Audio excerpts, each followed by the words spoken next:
जहाँ प्रेम होता है वहाँ माता लक्ष्मी का वास होता है। चलिए सुनते हैं एक कहानी, जो कि एक बनिए की कहानी है।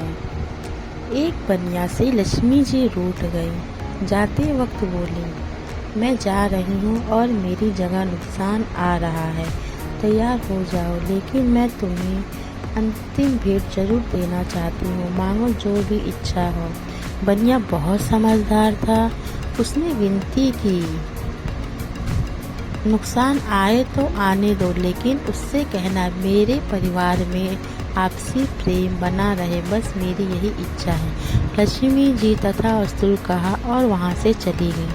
कुछ दिनों के बाद बनिया की सबसे छोटी बहू खिचड़ी बना रही थी। उसने नमक आदि डाला और अन्य काम करने लगी। तब दूसरे लड़के की बहू आई और उसने भी बिना चखे नमक डाला और चली गई। इसी प्रकार तीसरी चौथी बहू आई और नमक डालकर चली गई। उसकी सास ने भी ऐसा ही किया। शाम को सबसे पहले बनिया आया।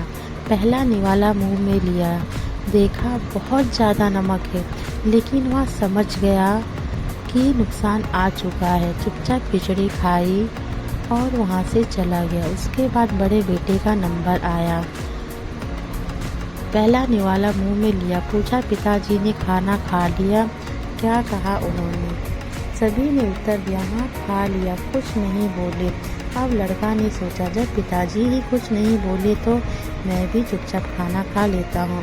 इसी प्रकार घर के अन्य सदस्य एक एक कर आए, पहले वाले के बारे में पूछा और चुपचाप खाना खाकर चले गए। रात को नुकसान ने हाथ जोड़कर बनिए से कहने लगा, मैं जा रहा हूँ। कहाँ?